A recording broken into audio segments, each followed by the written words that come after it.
independent in thought, and punk rock in life. It's the Chad Benson Show. How close we are to a deal. I honestly don't know, because it depends on who you listen to. And in fact, I think what we're seeing now in these negotiations, and again, the White House, at the request of all the parties on the Hill, has sort of stepped back. We're still participating, we're still listening, we're still talking, but we're not leading the negotiations. We're sitting there and watching what's happening. And what we hear sort of depends on who you talk to. I've heard that there may be a deal with as much as $2.1 or $2.5 billion for a border fence. Then I hear that there may be zero or as little as $800 million for the border fence. As little as? What kind of fence you going to get for that? Nothing good, Chad. I'll tell you that right now. Probably a chain link fence. Going to look awful. I don't think a deal's going to get done. I think we know that. By the way, competing rallies tonight in El Paso. So Trump's going to be down there touting we need a border wall. He already last week came out and said, look at this, crime fell once we had a border wall, which is not true. I'll fact check you there. That did not happen. Crime started to fall long before that. Doesn't mean it doesn't help. I'm just saying Beto's going to then have his competing one. And, of course, away we'll go. But the reality is Friday, we're in the same situation we were at the beginning of the year, which was we're headed into yet another shutdown. And I think the closer that this thing rolls towards not getting some done, the closer it is that he's going to declare some sort of state of emergency. We cannot definitively rule out a government shutdown at the end of this week. You absolutely cannot, and here's why. Okay. Let's say, for sake of this discussion, that the Democrats prevail and the hardcore left-wing Democrats prevail. There was a Democrat congresswoman who put out a tweet yesterday about $0 for DHS. So let's say that the hardcore left wing of the Democrat Party prevails in this negotiation, and they put a bill on the president's desk with, say, zero money for the wall, or $800 million, some absurdly low number. How does he sign that? He cannot in good faith sign that. You know what else I want to see?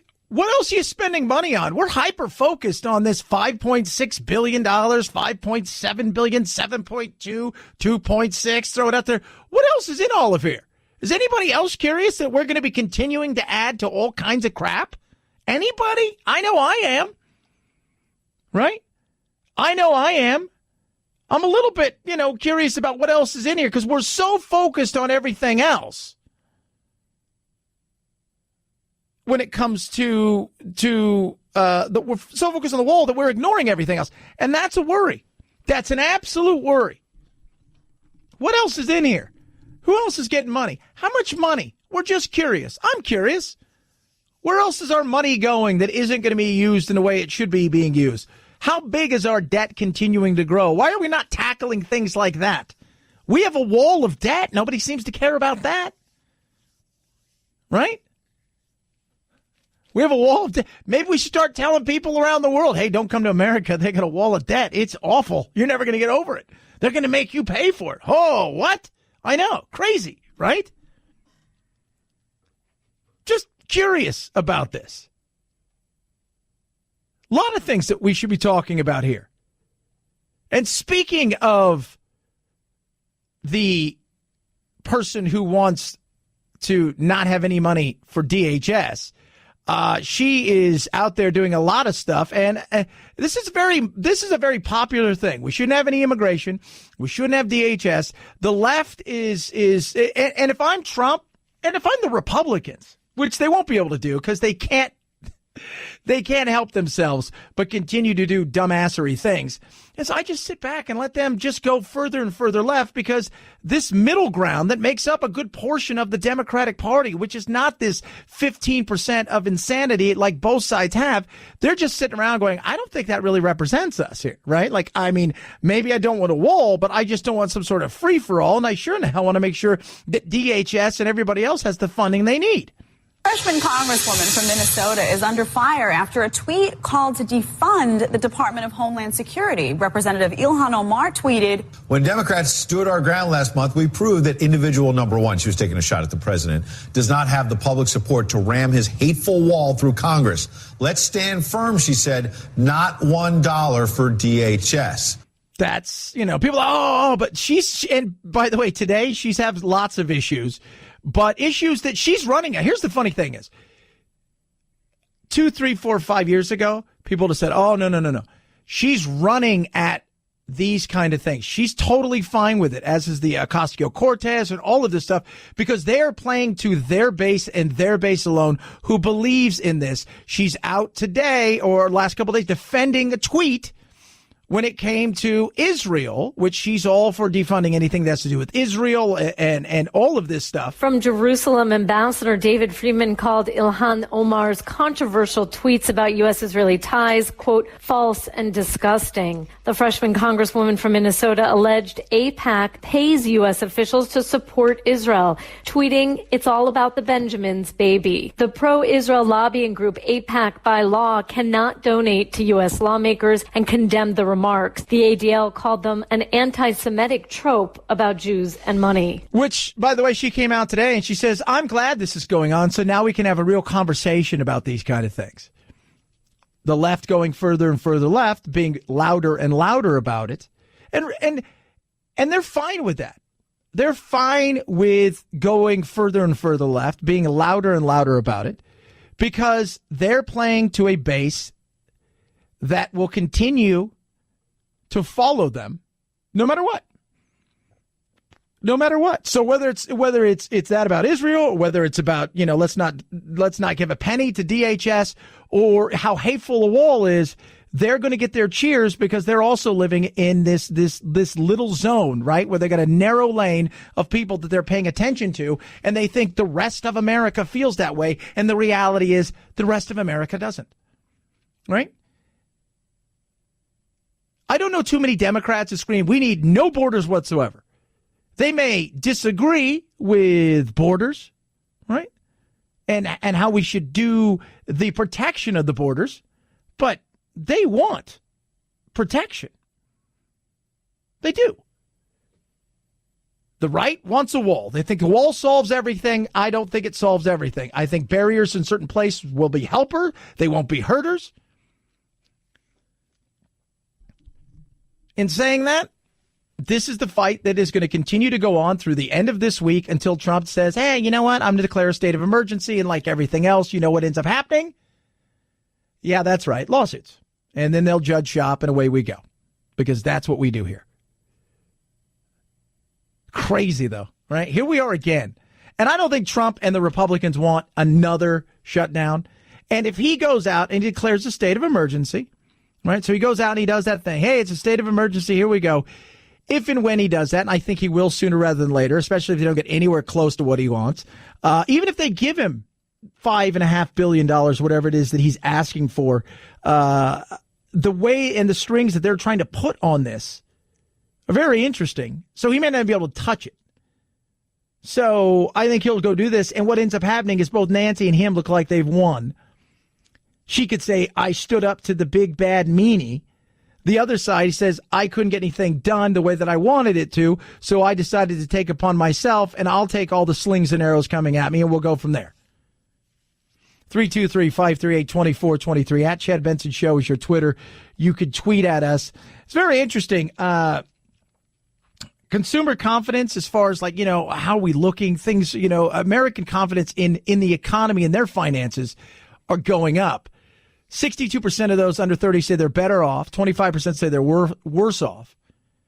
45% of women say they're better off. 29% say worse off. 45% with an annual income of less than $40,000 say they're better off. 35% worse off. Liberals, 40% better. 31% say worse. And what's that? That's vitally important to the economy, because it's all about confidence in the economy. And one thing, though, that can change is prices going up. And we've talked about this before. Things that we want, not necessarily need, continue to plummet. And usually things we need continue to go up. And that is going to be true in little things, which go a long way when it comes to the economy, especially people's checkbook. There may be a lot of crying this year over a hike in prices for staples like diapers, cleaning products, even toilet paper. Big brand companies like Pampers and Huggies, Procter & Gamble, Charmin, Arm & Hammer say the higher costs of raw goods and transportation due to U.S. tariffs are partly behind the increase. Shoppers have more options with store brand or generic brand discounts, and online with Amazon and Walmart savings at the click of a mouse. The price hike is a change from a decade of slashing prices during the rebounding economy. And that thing matters, because you think about this for a second.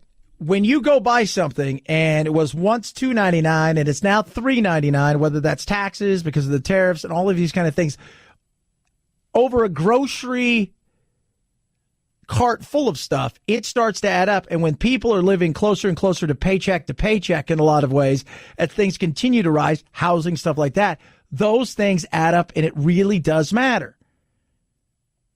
As we talk about taxes, we'll get into it a little bit later. People are worried, oh my God, my tax refund's down 8%, blah, blah, blah, blah, blah, not realizing that you've got that money back throughout the year. But that's because people don't quite get it, because they think they get some sort of fat bonus from the government at the beginning of the year, as if, wow, government gave me a bonus. No, they're giving back what was already yours. They overcharged you and they're giving it back.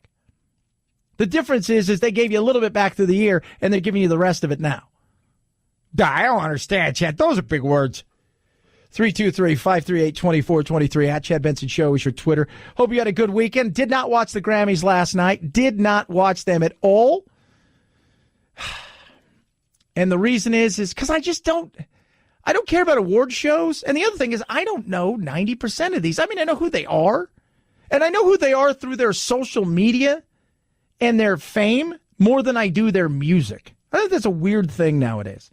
As you know, people like, and I was telling producer Anthony, I got into this earlier, is when it comes to, we used to watch back in the day, you'd watch the Grammys in the 80s and the 90s and the Oscars and all of these things because you want to see what people can wear. You haven't seen them in a while. You only saw them once in a while on an interview or movies. We live with celebrities now 24/7. If it's not television, it's their Instagram. It's all of these kind of things. So we don't need to see that anymore. Maybe at some point in time, you just make it, you let it be a free-for-all, let them have fun, and you turn it into a paid streaming thing and just let it go in that direction. No. 323-538-2423 at Chad Benson Show is your Twitter. Got a poll question up. We'll touch on that. 3 days left until Valentine's Day. Seems like everybody is what? Selling bouquets. Drugstores, supermarkets, gas stations, that guy in the corner. You know what I'm talking about. Now, your special someone, the one that you love, the love of your life, and or your wife or girlfriend, deserve the best. That's why Valentine's Day, I order from The Rose Authority. 1-800-Flowers.com right now. 18 red roses, $29.99, or upgrade to 24 assorted roses, plus a vase, $10 more. Unbelievable offer? Absolutely. 1-800-Flowers.com, the only way you can get it. Again, 18 red roses, $29.99, or upgrade to 24 assorted roses and a vase for just $10 more. Don't be an idiot. Do the right thing. It's simple. It's easy. You can go right to the web right now. Go to 1-800-Flowers.com. You can pick your delivery date. Make it the day before. Make it the day of. It's going to go there. You're going to win Valentine's Day. Don't be that person that looks like they left it to the last moment and she knows it. To order, rate 18 red roses for $29.99 or upgrade to 24 assorted roses plus a vase for $10 more. Go to 1-800-Flowers.com. Click on the radio icon. Enter code Benson. That's 1-800-Flowers.com. Code Benson. Hurry. Offer expires today. It's the Chad Benson Show.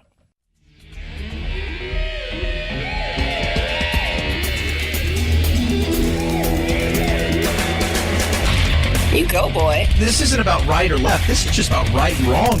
Right you are, Chad. The Chad Benson Show. El Paso has always been one of the safest major cities in the United States. In fact, the crime rate was falling for decades before the wall was put up, and if anything, it's risen slightly since the wall. Yeah, Dan Griswold from the Mercatus Center. And here's the thing. That's what I want to know from the Trump supporters out there. He goes out that this is where people like me get frustrated because I can get behind a barrier in certain places, but I think we need overall a full comprehensive reform when it comes to immigration. Then he'll go out and say the wall worked when that's not actually true, right? Like this is the stuff that frustrates me. It does. And it should frustrate you. You should want to know the truth. You should hold your leaders accountable when they're going to BS. There's times when I stick up for Trump. I read a great article this weekend about bipartisan fact-checking. And last week during the State of the Union, the way that they fact-checked him was always a but. He talked about a third of women are assaulted coming across the border, sexual assault in some way, shape, or form. And they said, well, it wasn't really a third. It was only 30%. But now you're reaching, I mean, that's the stuff where I go, come on. But this was BS. The problem is nobody who follows Trump to the point where it's all about the wall or nothing understands that or cares. That's the other thing. Or cares. Do you care or don't you care? And for a lot of them, they care about a singular thing. Build the wall, period, case closed, end of story. Build the wall. That's it. And that solves everything, which it doesn't. We can have technology, we can have beautiful drones flying all over the place, but it doesn't work without the wall. Does not work without the wall. Doesn't work without the wall. They work fine, by the way, just to let you know. They do work. They fly around and they work okay. I'm just saying, doesn't work without the wall. It does work if you have some barriers in some area, and we already have some wall. Let's not forget we have some wall. But also, most importantly, as we talk about all the time on this program, which is ready, set, enforce the laws. What? Enforce the laws. Because without enforcing any of those laws, it means nothing. Build the wall as high as you want. Do all of these other things. But until we force all of the laws, pick and choose. Depends on who's in power. 323-538-2423. At Chad Benson Show is your Twitter. You can tweet at me. In a statement, House Speaker Nancy Pelosi and her leadership team said Omar's, quote, use of anti-Semitic tropes and prejudicial accusations about Israel supporters is deeply offensive. Yeah, it is deeply offensive. And she kind of came out and did a half-ass apology. It wasn't a real apology. It was like, well, money in politics is bad and we should have a conversation like this. And if I offended some, she didn't really take any ownership of it. It was kind of apology. And I think that the reality is, and I'm going to continue to say this younger generation is going to say what they want to say, and their myopic little world that they live in when it comes to their political beliefs, they're going to be fine with that. And in many ways, they back her 100%. 323-538-2423. At Chad Benson Show is your Twitter. We got a poll up. We'll touch on that. It is the Chad Benson Show.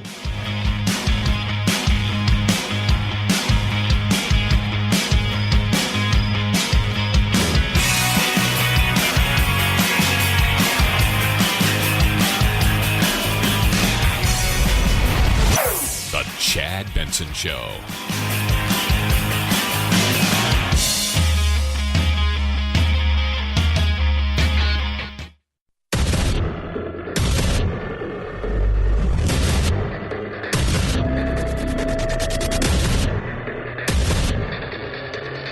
Independent in thoughts and punk rock in life. It's the Chad Benson Show.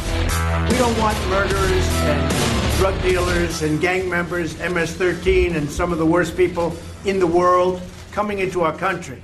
I got no problem with what he said there. I know other people say, oh, my God, he's a horrible human being and he's a racist. But the reality is I have no problem with that. I don't want drug dealers and criminals and violent individuals in our country, let alone coming from another country into our country.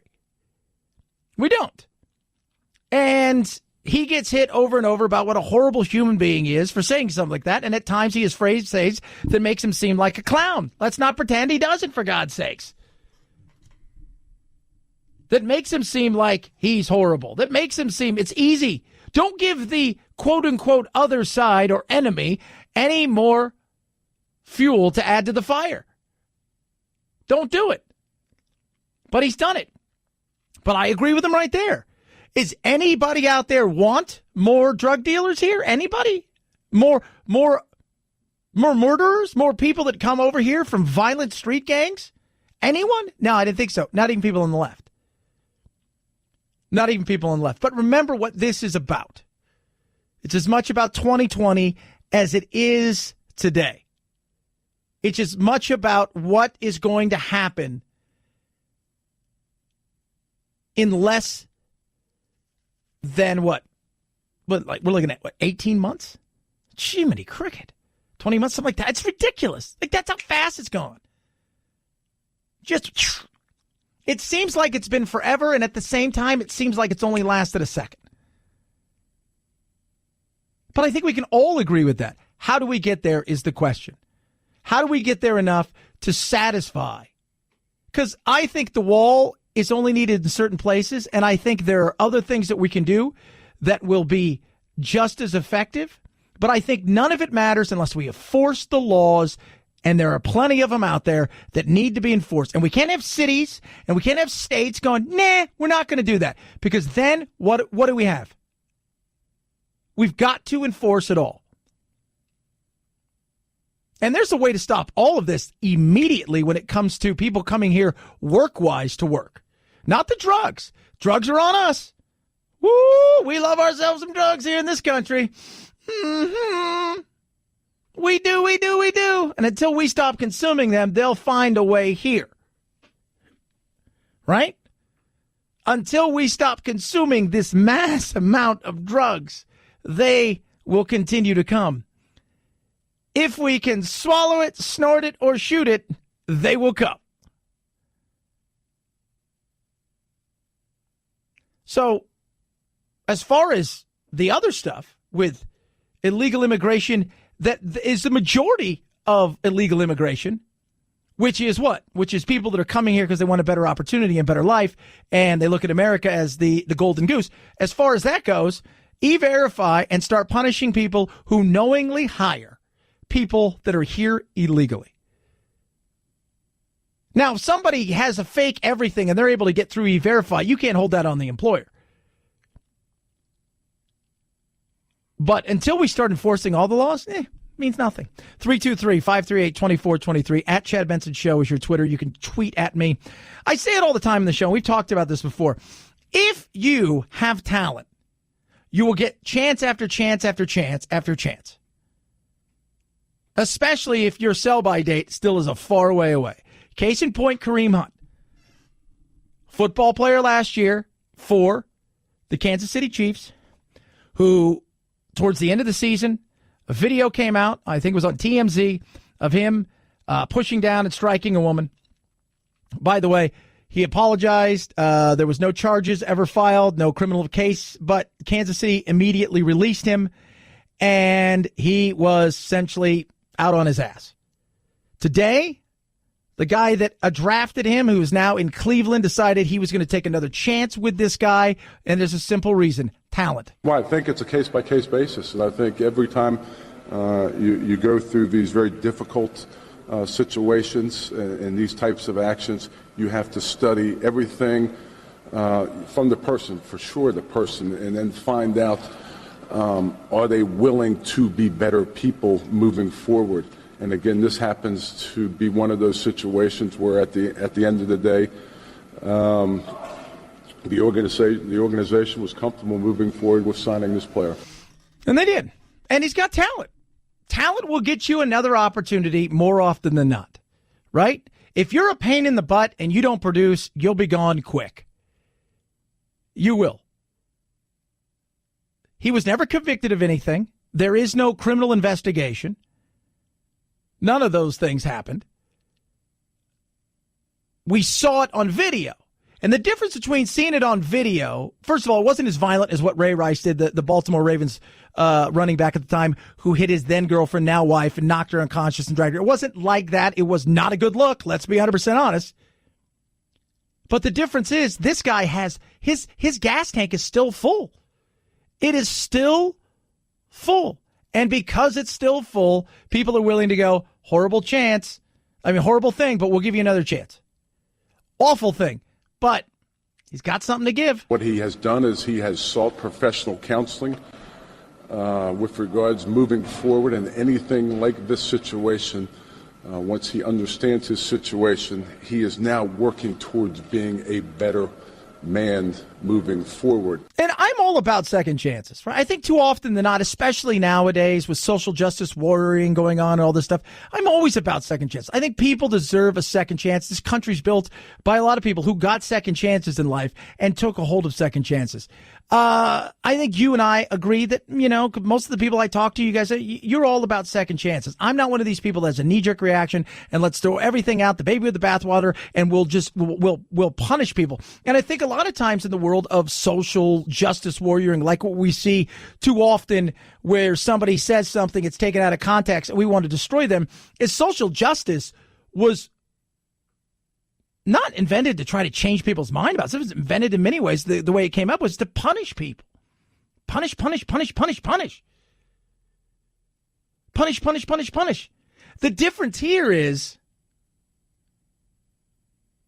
Cleveland Browns have stunk for years.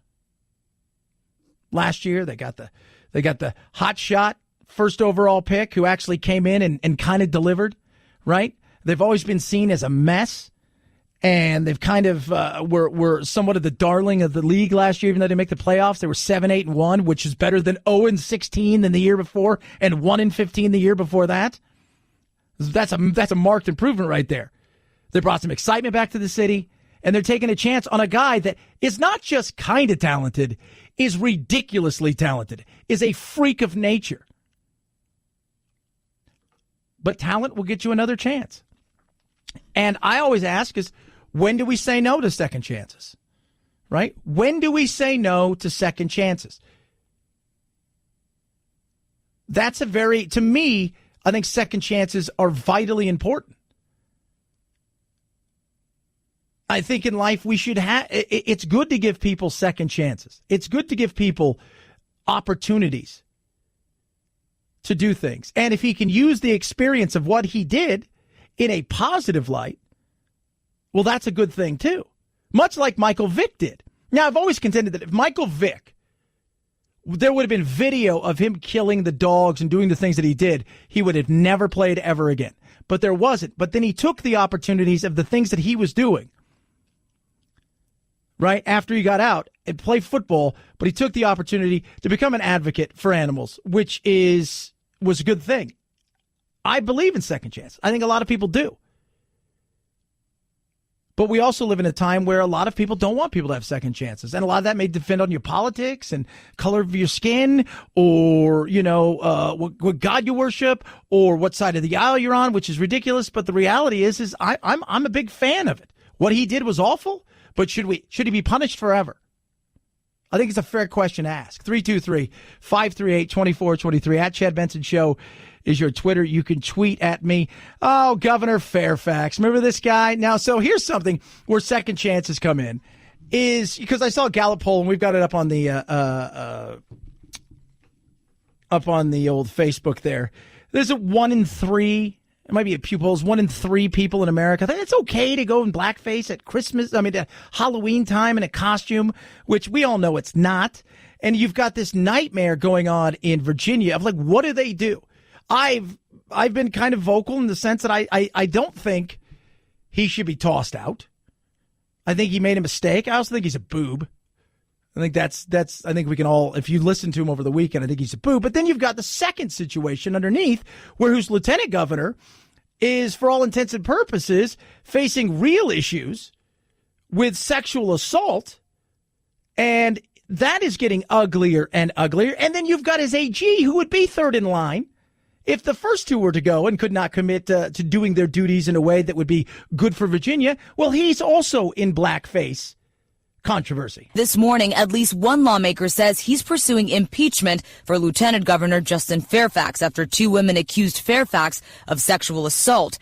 His lawyer's statement reading in part, quote, "The lieutenant governor is confident in the truth that will emerge from an independent, impartial investigation." Virginia Attorney General Mark Herring's future is also unknown. Herring, who would become governor if Northam and Fairfax resigned, admitted last week he too wore blackface in the past. Yeah, and the governor says he's not going anywhere. And 60% of African Americans in Virginia want him to stay.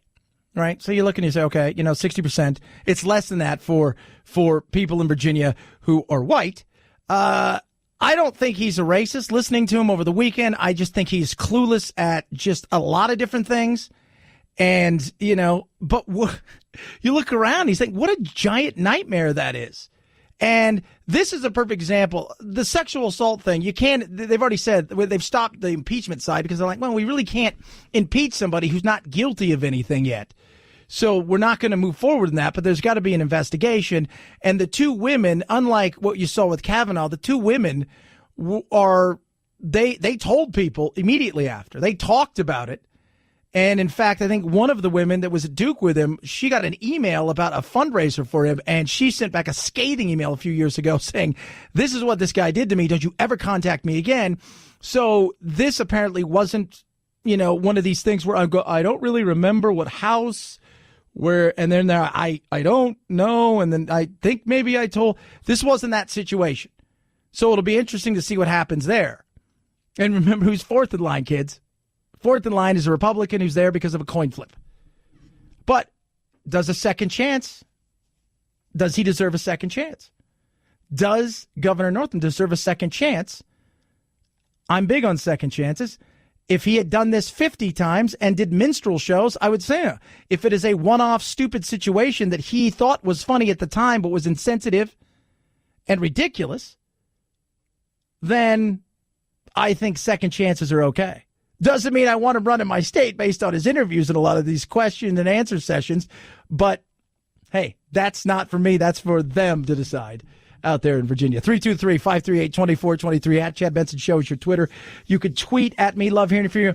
We've got a poll question up. Do you think there is a crisis at the border? Do you think there is a crisis at the border tonight with, you got Beto and you got Trump and you got all these things going on? Do you think there's actually a crisis there? 49% say, yeah, there's a crisis. 15% say, nope. 36% say not a crisis, but an issue. I'm the 36% who believe, look, it's not a crisis, but it's definitely an issue that needs to be dealt with. You can text me. You can also tweet at me at Chad Benson Show. It is the Chad Benson Show.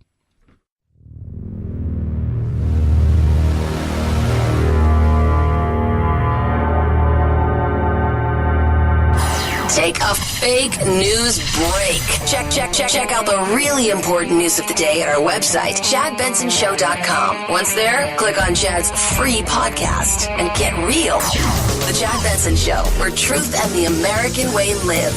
Print free.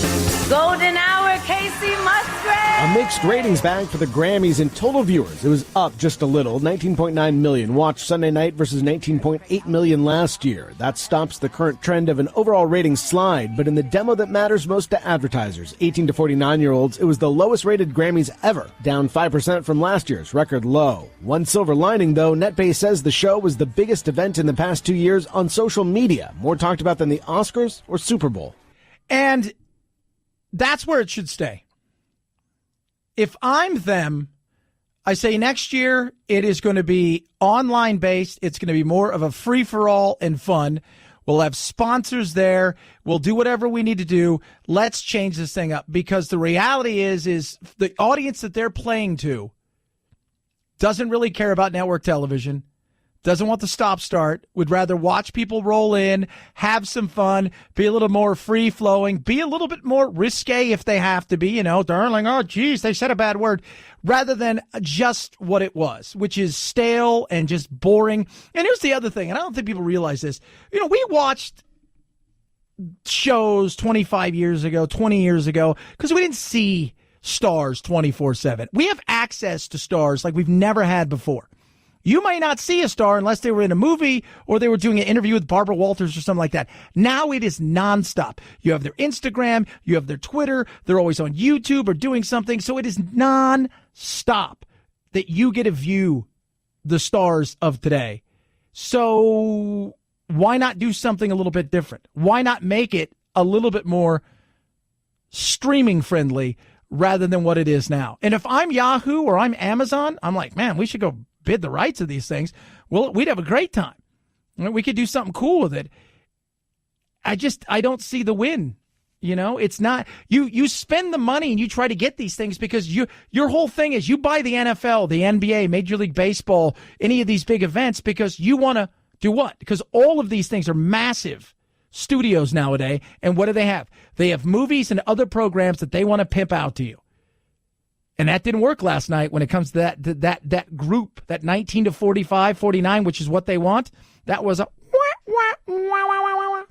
323-538-2423. At Chad Benson Show is your Twitter. You can tweet at us. Construction, which I know a lot about, has begun, and it's a much better wall, much stronger wall, and a much less expensive wall than we've been building. And they've been building. Know this, that most of the wall that has been built in the last several years was built under Obama, not Trump. Some of that money that was put there last year for Trump, that little bit, has not even been used at this point in time. So it's very interesting to see what happens. And remember, just because even if they gave Trump everything he wants, the lawsuits are going to come from some farmers and some landowners. I think it's going to be very real. They've already had a few other organizations. I think the Butterfly Preserve has already filed a lawsuit to make sure that they can't bring a wall through there because it would disrupt that. So this isn't just as cut and dry as like, here's your money and do it. But until we actually get into a point where we are saying to ourselves, not only do we need to secure this in a way that's smart, we also need to figure out a way to make it easier for people to come here temporarily, but we need to look at our visa program, our ports of entry, everything to sort this out. It is not it's build a wall and everything's done. There's got to be more to that. And if we're not going to enforce the laws, then that is a waste of time. 323-538-2423. At Chad Benson Show is your Twitter. You can tweet at us. We've got a poll question up. Do you think there's a crisis at the border? Follow along with us on Instagram as well. And check out thechadshow.com. You can listen to us all over. Grab the podcast if you want to. It's right there, thechadshow.com. It is The Chad Benson Show.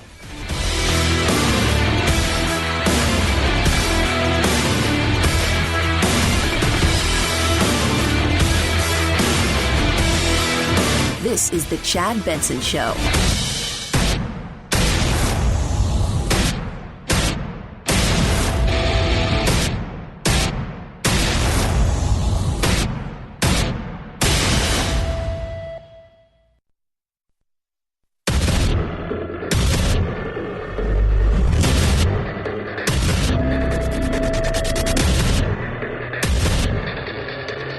Independent in thoughts and punk rock in life. It's The Chad Benson Show. DeMargo is El Paso's mayor, a Republican. We are the safest city in the nation, according to FBI statistics, but it's not as a result of the border fence. What is the message from El Paso to President Trump? We need to control our borders, but there are other ways to do it besides just focusing on that single physical barrier. Also joining in the opposition, former congressman and potential 2020 rival, El Paso native Beto O'Rourke. You Beto, he's going to be there. See the way I did that? Look, the reality is, guess what? Crime was coming down. The fence went up much later. But we need a wall. We need a fence. We need a barrier. I'm not saying we don't need it some places. But it's got to be done right. It absolutely must be done right. And they're working hard to try to get something sorted out to avoid yet again another shutdown, which really feels like we're heading there.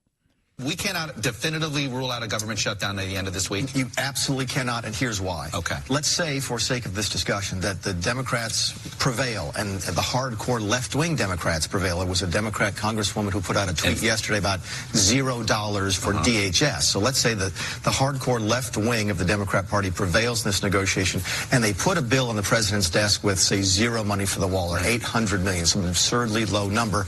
How does he sign that? He cannot in good faith sign that. And he's not going to. He's not. He's not going to. And he's also not going to sign something that really is so restrictive where they say, here is a bunch of money, but you can't touch any of the money for the wall, right? You can't touch any of the money for the wall. He's not going to do that either. What he is going to do, I have a feeling, is declare at some point in time a state of an emergency and go from there. At some point in time, I believe the president is going to do that. Is it going to be this week? I don't know. Are we going to have a shutdown this week? It's possible. You know, one of the things they're fighting over are beds. That's right, beds. I just don't know how this got interjected in the debate. I mean, reducing bed spaces for interior enforcement really does put the country at risk. And, yeah, that's what they're talking. A lot of this is about beds. Like, how many beds in the detention center? And because there is and I think people need to understand, there's a certain group of Republicans who are fine with the status quo. It's a much larger group than people realize, right? Why? Because a lot of their big donors in this world of feeding at the trough like the fact that there is cheap labor rolling into certain areas, and they're okay turning their head because they realize we need the manpower for things that not that Americans can't do, but that Americans aren't going to do. So they're okay with that. They're okay with that. And for the Democrats, it's always been about building a permanent, a permanent voter base that will always be struggling, and we'll look at them as their heroes. And this is a fight over beds that is going on right now.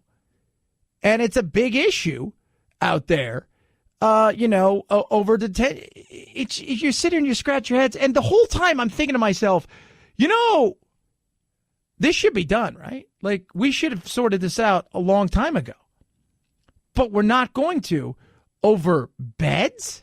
I mean, the president and Republicans have indicated that they're willing to give on some area that's important to us. This is the one where the negotiation has sort of led to. So it's important that if we're going to have a balanced agreement, that some of our priorities are adhered to. If they have some other suggestion as to what they would like to offer that would give us some progress on a number of the issues that we're worried about in terms of immigration policy, this is one of them, and it's a really important one. It's an important one. Beds, separation of families, it's important. It is important. We need to figure it out. We absolutely need to figure it out. But the way that they're going about doing, and this is both sides standing on their moral high ground saying we've got the only answer, is a bunch of crap. And this is where us, exhausted majority, who are sitting around looking, going, all right, I think I've had enough of this. How about we do this? Put up some barriers in certain places. Nancy, get off your high horse. Right? We figure out a way to handle people in a much more humane way because that's who we are. And we start to enforce the laws and look around at the cities and the states who say, oh, we're okay with you coming here. We'll give you everything you want. That goes against it. That doesn't help. That doesn't help either. There's a lot of things we should be doing, but we're not going to be doing. Why is that? Because the politics of 2020. That is why. The politics of 2020 is a huge reason why. And it's frustrating to a lot of people out there. It really is. Because I just want to see stuff get done. I'm okay with the fighting, right? Our founding fathers wanted us to fight a little bit. Our founding fathers wanted us to push a little bit. Our founding fathers wanted us to have discussion, to have dialogue, to push back. What they don't think they wanted us to do was never move forward. In a world of give and take, where you're going to give some, you're going to get some, neither side wants to do any of that. They want 100% of nothing, and guess who gets screwed the most? We do. 323-538-2423 at Chad Benson Show is your Twitter. You can tweet at me. Love hearing from you. I've also got the Instagram. The gram, as the kids call it, the IG, the Instagram. Yeah, that's us too. In a statement, House Speaker Nancy Pelosi and her leadership team said Omar's, quote, use of anti-Semitic tropes and prejudicial accusations about Israel's supporters is deeply offensive. Omar had tweeted in response to a report that House Republican leader Kevin McCarthy would take action to respond to Omar and another Muslim lawmaker's criticism of Israel. Omar responded over Twitter, quote, it's all about the Benjamins, slang for $100 bills. Omar added that she was referring to money from AIPAC, an organization that lobbies for pro-Israel policies in the U.S. The trope of Jews using money to control politicians has deep anti-Semitic roots. Omar also previously tweeted that Israel had, quote, hypnotized the world, another phrase with anti-Semitic connotations. Now, she apologized for that, kind of, but not really. But this younger generation of Democrats, first of all, understand, she's come from Somalia, right? She's not a huge fan of the Jews. She is gone to school, as have many of these younger Democratic lawmakers and many people out there in their electorate who've gone to school and have come out and who are all about the fact that they believe Israel's evil, Israel's bad, the Palestinians are getting the short end of the stick. And we can debate that all day. I got no problem with that. Do I like the way that Israel does some of the things they do? No. But do I understand why they do it? Absolutely. But she came out, and so she kind of half-assed it today. I wouldn't say she came. Her apology was like, well, maybe I shouldn't have said that. But it was more about, well, they're making me kind of like they're making me do this. And, but I'm glad we can have a discussion now. And I didn't really want to come across as anti-Semitic, but not really apologizing for her words and the actions that she took in her tweets. And again, this was not the first time. But what it also shows you is this huge disconnect between a certain portion of the Democratic Party and this new, younger portion of the Democratic Party that's going to come hard. And they don't care. They don't care. They're going to come hard. They're going to do the things that they want to do. And as far as they're concerned, the Steny Hoyers, the Nancy Pelosi's, the Chuck Schumers, they are on borrowed time.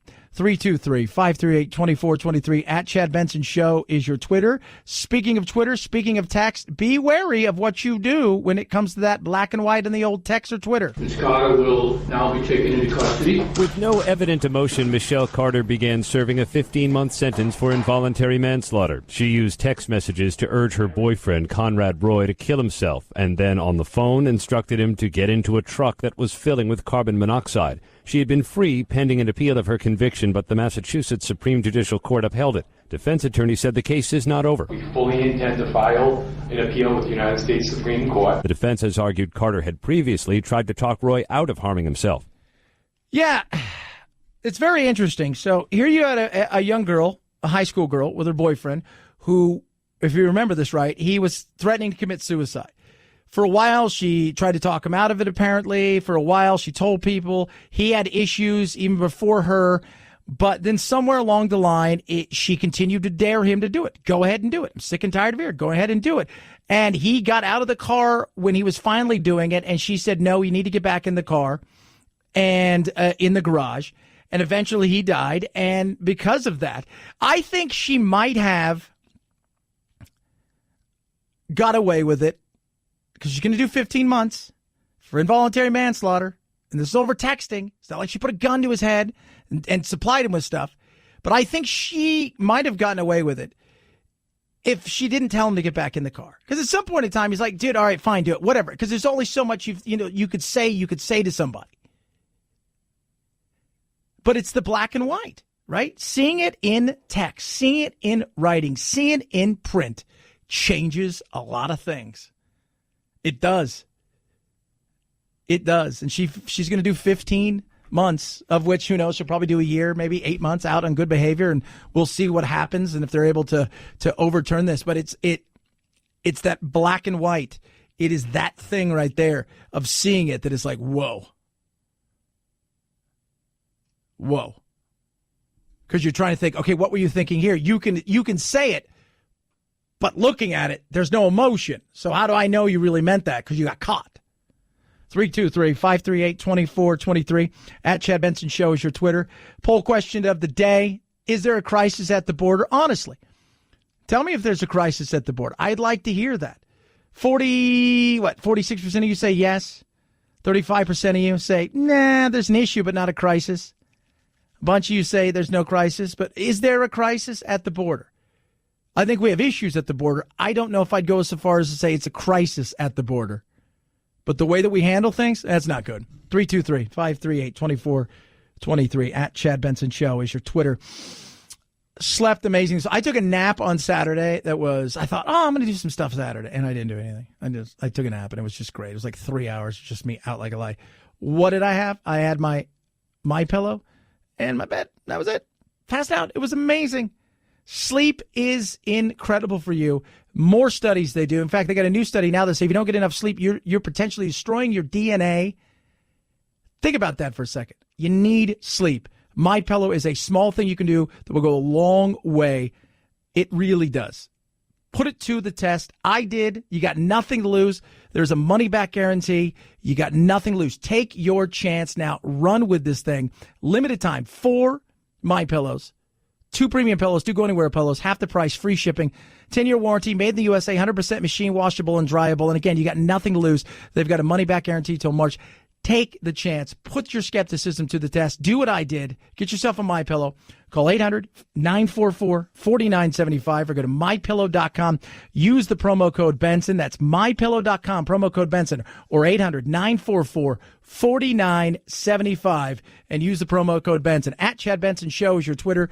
ChadBenson. It's the Chad Benson Show.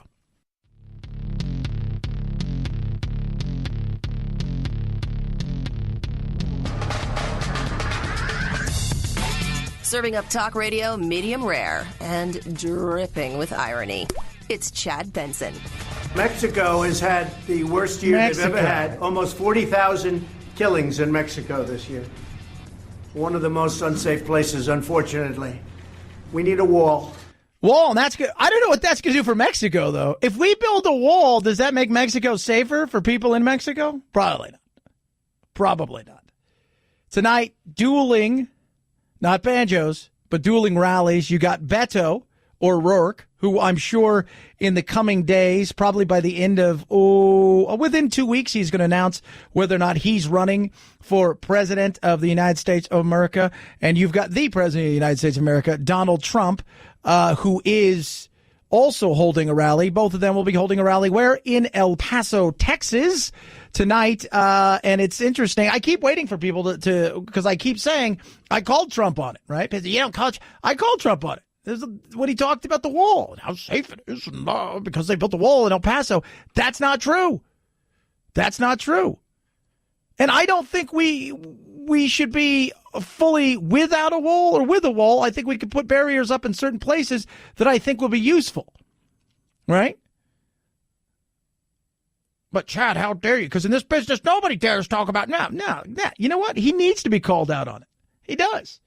It's an untrue statement when he talked about the wall and what it did for El Paso. El Paso has always been one of the safest major cities in the United States. In fact, the crime rate was falling for decades before the wall was put up. And if anything, it's risen slightly since the wall. Yeah. So there you go. But people buy into it. And you can't even say that because you get attacked. It's like, God, let's get over yourself. Just get over yourself. Got to do other things. Can't just be one or the others. Got to do other things. 323-538-2423 at Chad Benson Show is your Twitter. I was watching this whole thing with Kamala Harris and the fact that she's got to go. Today she went on The Breakfast Club, which is Charlemagne the God, who's a huge, massive Charlemagne the God is a massive DJ and on-air personality in New York City. I mean, massive. And holds a lot of sway, if you will. And that she had to some way, shape, or form kind of defend her blackness is ridiculous. I think it's her mother or father's Tamil, and the other one is black. She's a person of color. Can we just get over, like, we're having to justify, like, well, are you black enough? I'm like, is that what we're doing? And this is what happens with this crazy identity politics where you got to check things off. It's like, well, you only get a half a point because you're only half black, but you are Tamil, so we'll give you another half a point. So does that mean I got to, like, does that help me in any way? Is it, I don't get, and then I saw a thing where she's like, she worked with ICE when she was a prosecutor when it came to criminal juveniles in gangs, and now they're like, that could really hurt her. You mean what? That she prosecuted criminals and worked with ICE to get people that were part of horrific street gangs out of this country? Yeah, that could really hurt her. Oh, my God. It is so ridiculous. What the hell is wrong? This is the left eating the left right here. This is the reality of the insanity of which they put out there. Both sides are walking a thin line of crazy at times, and I'm talking about the extremists who seem to have the microphones, who seem to have the opportunities to talk, but that's just nuts. And she's got to defend her blackness. I may not be a fan of her politics. By the way, she was a good prosecutor. I may not be a fan of her politics, but I'll say this. If that's where you're going with this and you're just stretching, that is insane. 323-538-2423 at Chad Benson Show, Twitter. You can tweet us. Speaking of 2020, lots of 2020 going on. Lots of 2020 going on. It seems never to end, and it felt like this thing just got started. Chad Benson Show.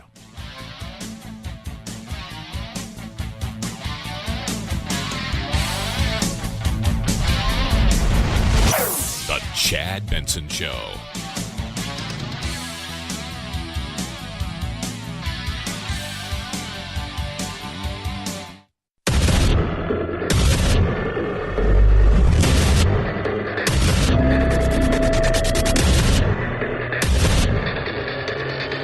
independent in thought, and punk rock in life. It's the Chad Benson Show. If the president really does believe that there's a national security crisis and a humanitarian crisis at the border, and he will do something about it. So whether or not he gets $1.6 billion from Congress, whether or not he gets 2.5 or 5.7, he's going to do whatever he legally can to secure that border. So yeah, Mick Mulvaney talking about the border, and tonight there's going to be a rally in El Paso, and there's going to be a competing rally. He believes there's a crisis. Several people over the weekend, I don't believe there's a crisis. I believe there's a manufactured situation that has gotten worse because of failures by both parties to act on it. But for America, is there this horrific crisis where we're going to fall apart? No. And all of these things could be sorted out. Again, E-Verify across the country, start hammering businesses to get caught, start finding them and then shutting them down. Overnight, magically, you'll find that the wall is fixed. It's fixed. It's a wall of laws. That's sorted out. There you go. Problem solved. But you and I both know that's not going to happen. You and I both know that. So what do we have? We have a situation where come Friday, we could be in a similar situation where we could find ourselves heading into another shutdown and potentially a state of emergency declared and then lawsuit after lawsuit. After lawsuit after lawsuit. Which even if Trump, let's and as I was trying to explain to somebody this weekend, even if Trump gets what he wants money-wise, right? So, meaning the Democrats, which is not going to happen, but the Democrats say, hey, here is X, Y, and Z for you to build your wall. There's still going to be lawsuits filed because certain places along the border are going to be like, nope, and then you're going to get into eminent domain and all this there's going to be issues along the way. So understand that this is not a situation that is going to be just solved immediately. It's just not going to happen like that. That's why I said it's going to take years and years to find out how well, if we put barriers along with everything else, all of this stuff works. It'll be years before that data comes out. Doesn't mean we don't try to do something. But I think without actually saying we need to enforce the visa laws and be more diligent in finding out who's overstaying their visas, because as of now, if you go look at the recent numbers over the last several years, 2 of the 3 people that are here illegally, right, are people who overstay their visas. They're here and they're overstaying their visas. And again, those numbers can be skewed because we know who's overstaying visas compared to who's coming across. And when it comes to, we all know when it comes to things like drugs, they're coming through the ports, through the mail, things of that nature, because you want to move weight. Right? That's what you want to move. You want to move weight. Large amounts. So they're bringing large amounts through that direction. Right? Maybe even the ocean and several other ways. 323-538-2423. At Chad Benson Show is your Twitter. You can tweet at us. Love hearing from you. It has been a nightmare in Virginia, to say the least. First, let's start with the Lieutenant Governor, Fairfax, who is, they were supposed to start articles of impeachment, that maybe they were, that maybe they aren't. This morning, at least one lawmaker says he's pursuing impeachment for Lieutenant Governor Justin Fairfax after 2 women accused Fairfax of sexual assault. Vanessa Tyson claims Fairfax forced her to perform oral sex back in 2004, and Meredith Watson says Fairfax raped her in 2000 while both were students at Duke. Fairfax claims that both encounters were consensual and is now calling for an FBI investigation. Yeah, he wants an FBI investigation, and they've already said they're going to delay the impeachment hearings because you can't impeach somebody who's not technically done anything wrong, even though there's women who are accusing him, told people afterwards. There's some serious, unlike the whole thing when you look at Kavanaugh, where he was guilty based in the court of public opinion on somebody's like, well, I think something happened to me. I think this is the time. I'm not quite sure. These women are pointing out every step of the way of what took place. He's still not been convicted of anything. So there's that. And remember, He thought he was going to be governor. He did. Because of, yes, the man, the myth, the legend, Ralph Northam, who he sat down with Gayle King and is just, he's a boob. The best way to describe it is a guy who's completely out of touch in so many ways. Just kind of a is a great way to describe this guy. I'm not going anywhere. I have learned from this. I have a lot more to learn, but we're in a unique opportunity now. Again, the 400-year anniversary of the history, whether it be good or bad, to really make some impactful changes. Of slavery in this country, yes. In this state, yeah. I'm not going anywhere. Yeah. Not going anywhere. He's not going anywhere. And it's the more he talks, the more you look around. And this is the problem that Democrats have, is because you want to be able to weaponize these kind of things in the future. And you're not going to be able to do that if you don't get him out of office. But when second in line is a potential sexual assault or rapist, allegedly, according to what some people are saying. But again, he's not been convicted of anything. And third in line has also done blackface. That leaves fourth in line, which is a Republican who's there because of a coin flip. You've got issues. But when you do stuff like this. This has been a very difficult week for you in the state of Virginia. So where would you like to begin? Well, it has been a difficult week. And if you look at Virginia's history, we're now at the 400-year anniversary. In 1619, the first indentured servants from Africa landed on our shores in Old Point Comfort, what we call now Fort Monroe. And while also known as slavery. Yes. Yeah. And, while we have made a lot of progress in Virginia, slavery has ended. Yeah. Just when you, Gayle King's like, okay, let me walk you through this. So it's not indentured servitude. You're thinking more of the Irish, who eventually thought, I'm going to go do this and this and then eventually be out of here. No. Again, they're looking around, and I think he survives. I think the other two may be done for, right? But I think he survives this. And why you think you still deserve this job when so many people are calling for you to step down? Well, again, we have worked very hard. We've had a good first year, and I'm a leader. I've been in some very difficult situations, life and death situations, taking care of sick children. And right now, you're a doctor, yeah. Right now, Virginia needs someone that can heal. There's no better person to do that than a doctor. That's what he said. As if Virginia came into urgent care or the ER. Virginia's not doing very well. It's got some chest pains. It's really struggling. Doc. Oh my Lord. It is a mess, right? It is an absolute mess. And he's going to fix it because he's a doctor. When I listen to him, I sit around and I think to myself, again, based on what I've seen and the fact, and here's the other thing, 60% of African Americans in that state don't want him to resign. More white people want him to resign, but that's because they're guilty white people who are just guilty of everything, and they feel like, it's just if I'm on the right side of virtue signaling, everyone will like me. No, that's not true. You can still be a douche. We all know that. But he's a boob, right? I don't think he's a racist. I think he's an idiot. Common sense idiot. He may be smart at all of these other things. He may be a great doctor, but the common sense side of things, he is lacking. I think that is very, very real. Did you ever think about resigning? I don't live in a vacuum. And so, yes, I have heard it.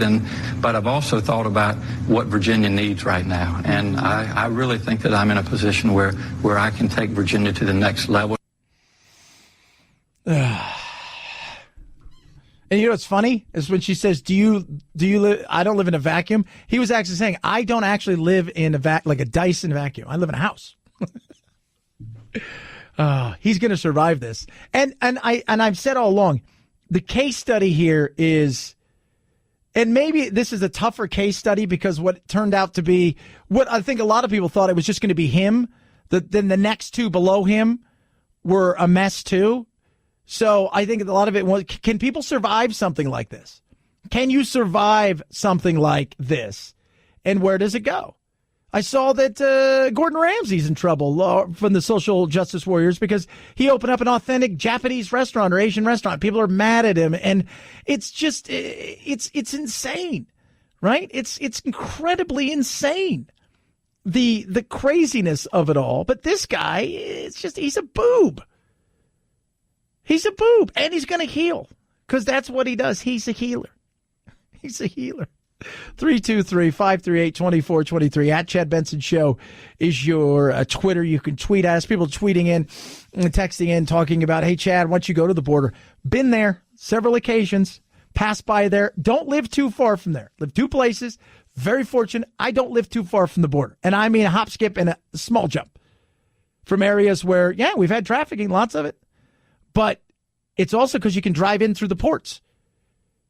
If you're going to move weight, moving the weed that comes through, people might bring that through. But when I was down on the border in the Border Patrol in McAllen, Texas, first of all, they were laughing about the wall thing. And this was 3 years ago when I was last down there. And they had a brand new giant wall right there on the Rio Grande. They used to tell me all the time, you want to see our 18-foot ladders? Because we got plenty of them. Right? We got plenty of them. And what they wanted down there was they wanted more airboats to fight it. But it's crazy, right? Look, drugs, the biggest problem with the drug epidemic in the country is our consumption, our appetite for it. We like the drugs. We want the drugs. And as long as there's a marketplace here for it, then this is what's going to happen. That wall's not going to stop anything. If there's billions of dollars on the other side of that wall and there's a 20-foot wall, are you going to stop getting over it? Well, we got to stop now. They put up a wall. No. And we're fighting two battles here. The battle to stop drugs and crime, and then the battle to stop people that are coming here because they want to work. There's two battles being fought here in the public, and I think people need to understand that and how you go about doing it. And remember, in this day and age, it's about phrasing. How you phrase something, especially to the public, means a lot. Pro-choice, pro-life, Second Amendment, gun control, it means a lot. 323-538-2423 at Chad Benson Show is your Twitter. You can tweet at us. Do love hearing from you. But Chatterbox. Okay, so women, you got to get your flowers. You're all excited. You're like, what should I get my man? But Chatterbox. Meat. Organic. Free range. From Earth. Cleaned. It's incredible. Cleaning. Last night, giant burgers from Butcher Box. It was incredible. Smoked some pork. Amazing. No antibiotics, no hormones ever. Grass-fed, grass-finished beef. Their chicken is organic, free-ranging, and their pork is incredible. It's raised to keep all their fat in flavor. It is amazing. And their salmon. Oh, lordy, lordy, lordy. It's incredible. It really, really is. So here's the deal. Cuts and quality you're not going to find anywhere else. Less than $6 a meal. Comes directly to you. Free shipping. What are you waiting for? Here's what they're doing for my listeners right now.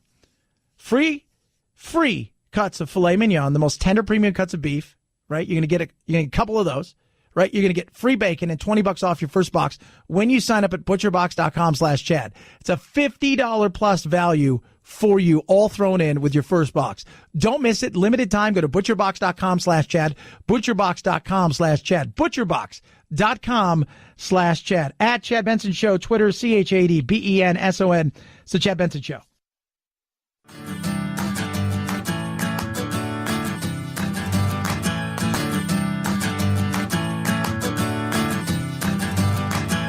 Running with scissors sounds great compared to this. Say what? She could be Mattel's biggest asset, Barbie, making a comeback at age 60 after falling out of favor with kids over the past few years. Technology-based games, phones, and laptops took the lead over traditional toys and games.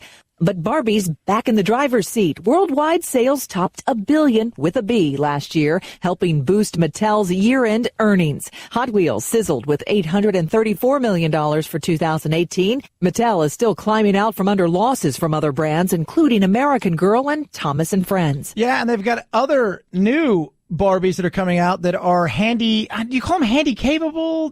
I don't know what to say anymore. That is not going to get people in trouble. Like like wheelchair, prosthetic limb. Because you say something and then you're like, okay, somebody's going to take it wrong and then I'm going to get yelled at and then it's going to go south. But they're trying to expand their brand and they need to.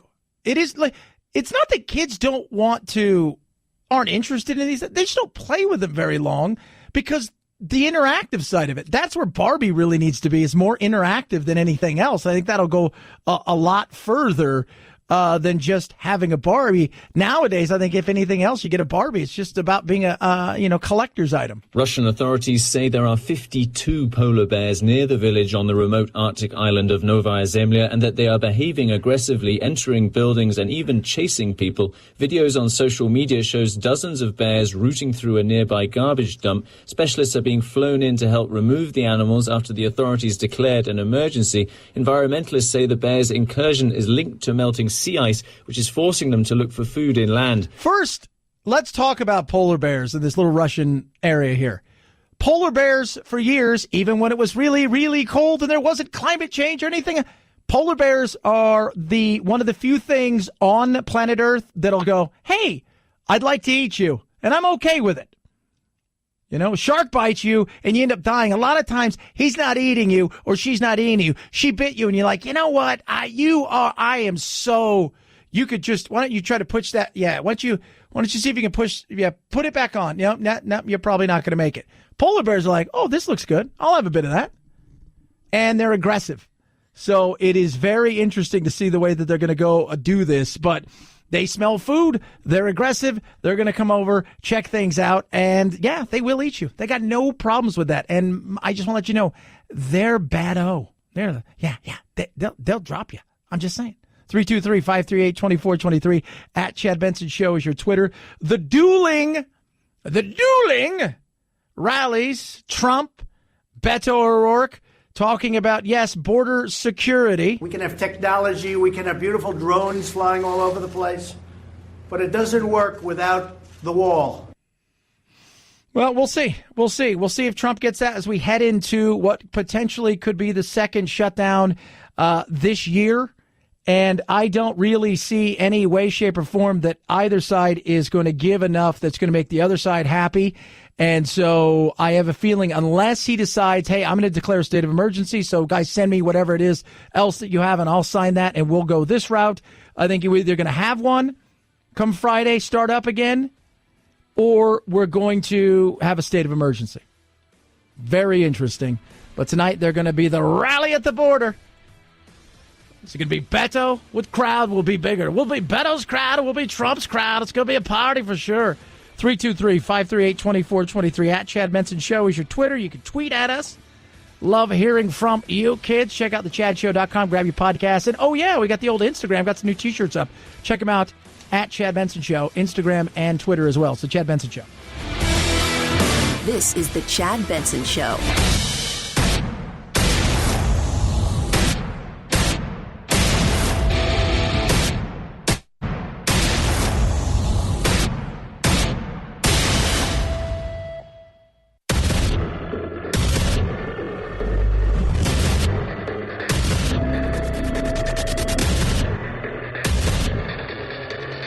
Independent in thoughts and punk rock in life. It's the Chad Benson Show. How close we are to a deal.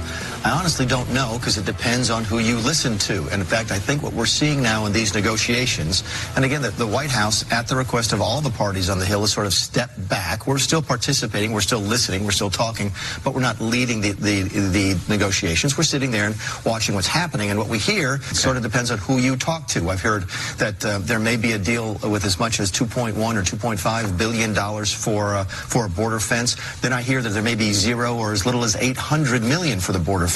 That right there, Mick Mulvaney. Let me tell you what's going to happen. Nothing. Right? They're going to make their arguments, and their arguments are falling on deaf ears because you know exactly what it is that he wants. He wants this. You send him something without this being in it, he is not signing it. So, And if your argument is, I'm never giving you a penny of that, then us being here waste everybody time, and we got other things to do. We got other bills that we cannot pass that we need to get to better than this one. If that is your goal, is to find a solution, it's there. Call it a barrier. Instead of giving him 5.7, give him 4.6. See what he does. Put some DACA in there. He's already offered that to you. But come Friday, we're facing yet again another shutdown. And here's the question that nobody's asking that needs to be. What else is in this thing? Just curious. What else is in this ginormity of it? We're talking about $5.7 billion, which is peanuts when you look at the size of the budget. I mean, what else is in this thing here? I'm just curious. But the shutdown is on the table because that's what you have to work with. Right? That's what you have to work with. So you've got to put something out there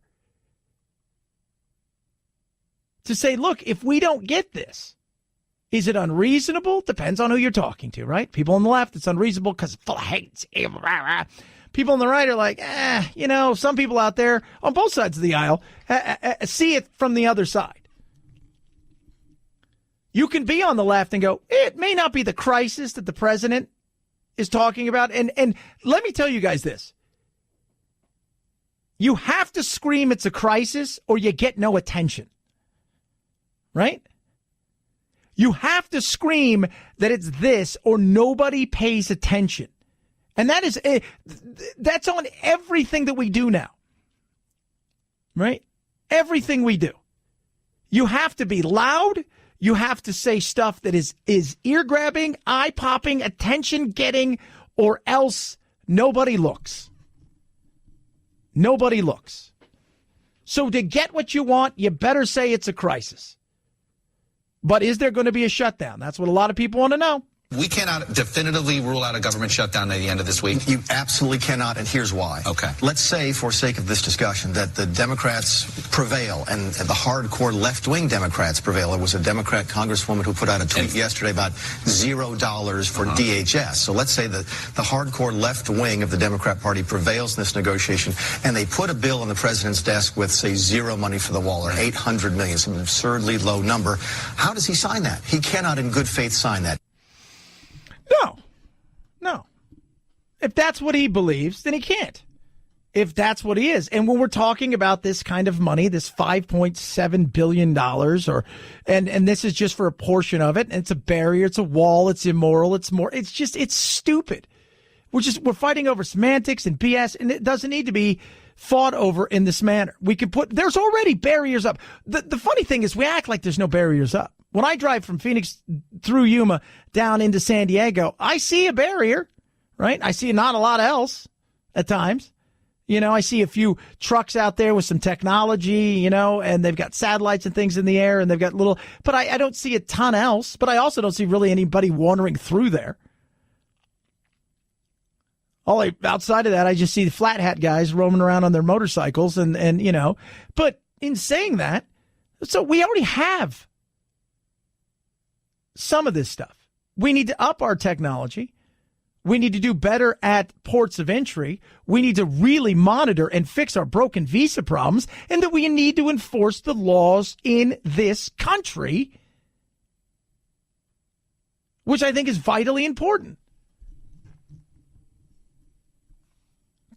But in the end, it's going to be the usual crap of politics, names, how you phrase it. They're going to go from there. Does anything get done? I think eventually he declares a state of emergency. Then all of a sudden they go, okay, well, fine, we'll sign this and we'll get this thing through. There won't be any shutdown, and we'll go from there. Then the lawsuits will come in, and that's what will happen.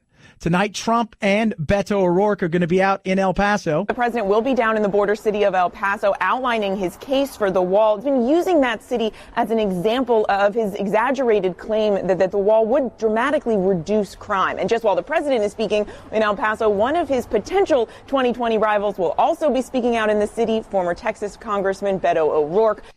Yeah, they'll have dueling rallies. We'll see how that goes. And each one of them will claim it's the greatest rally in the history of rallies. And I don't really know. I mean, it's just at this point in time, it's you sit back and you go, really? What is this doing? Trump likes these rallies. Beto O'Rourke is putting himself slowly but surely, making a name for himself and inching his way out there into the 2020 race.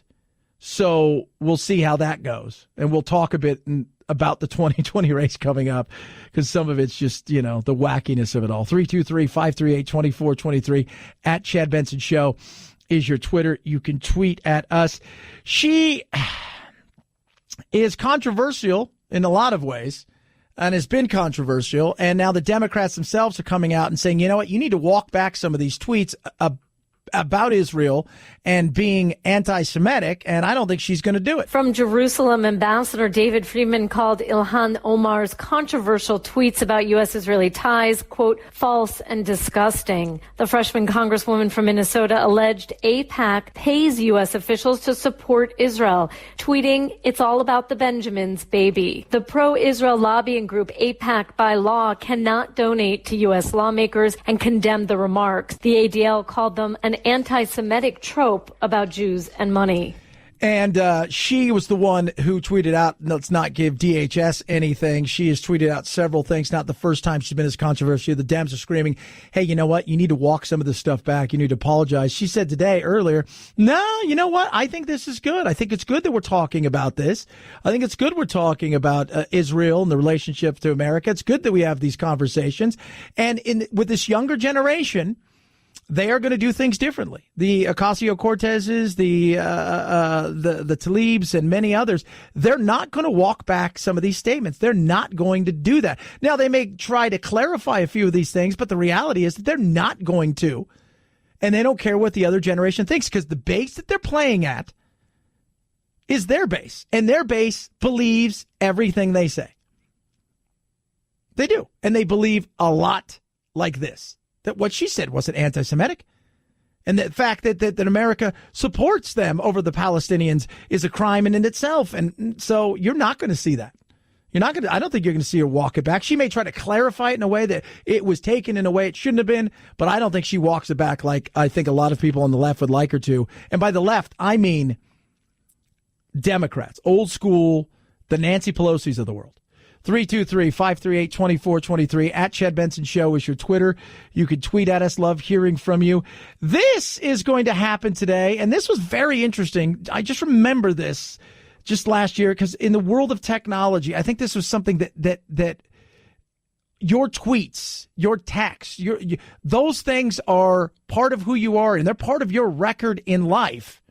Whether you do something or don't do something. Michelle Carter has been allowed to remain free while she appealed her conviction. Now the state's highest court upheld it last week. Prosecutors say it's time for her to begin serving her 15-month prison sentence. Carter was convicted of involuntary manslaughter in the death of Conrad Roy. He was on the phone with Carter when she told him to get back into a truck filling with carbon monoxide. Defense attorneys have said she isn't responsible for Roy's death and plan to appeal to the U.S. Supreme Court.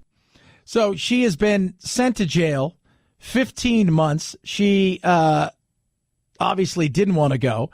And that whole thing, watching that thing break down, listening to them talk about these are the text messages that he sent, and here are the text messages she sent back. And sometimes, she's like, why would you do something like that? You don't. And then after a while, she's like, I don't care. But, it's also being in that black and white situation, right, where they can look and see your text messages and without the inflection, without any of that stuff, that becomes part of who you are. And this younger generation is going to have to accept the fact.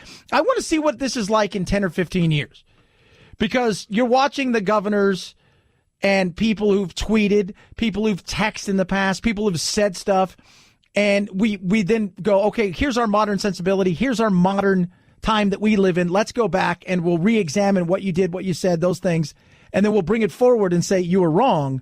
And these kids nowadays, this is going to be very interesting. What's it going to be like in 10 or 15 years for the things that they've done, things that they've said? Very interesting. But she is, looks like she's going to do 15 months. I don't know how much she'll actually do, but got to be careful. I tell Jack, my son's 8. He wants a phone so bad. And I'm just like, you got to show responsibility. That's just it. You know, it's about responsibility. He's a pretty damn responsible kid. But, you know, I don't think people understand that these things have consequences, even if you don't mean them to be that way. Nowadays, especially, how it's taken. Not the way it was meant. And what she did was wrong. Absolutely. What she did was wrong. And she should have told people. And apparently throughout time, she had told some people. But when it's in that black and white, 323-538-2423 at Chad Benson Show is your Twitter. You can tweet us. Got a poll up. We'll touch on that. Car Shield. I do a lot of driving. I don't think people understand how much driving I do. At least on a weekly basis, 700 miles. Sometimes a lot more than that. I drive. Got a lot of stuff, a lot of travel I've got to do. I don't have to worry about the what if when it comes to my car. Take care of my car, oil change, those kind of things. I look at all the things I need to do and want to make sure it's running well, get it tuned up. But the just in case, and I have a warranty with my car. I don't buy a new car. No, instead I got Car Shield, which is incredible. Extended vehicle protection for Car Shield is amazing. I've got 24/7 roadside assistance. A rental car, should something happen to my car, for free when it goes in the shop. And that shop is the shop I choose, not something they tell you to do, which is vitally important because all too often other places will force you to go to a shop they choose, and they're just going to do enough to get your car out of their hair, not with Car Shield. You take it where you want to take it. They get them paid directly, and that is amazing. Take it to the dealership if you want. That's why I love Car Shield. You should do the same thing. Check out carshield.com. When you do use code Benson, they've got all kinds of different programs there. Look and see which one's right for you.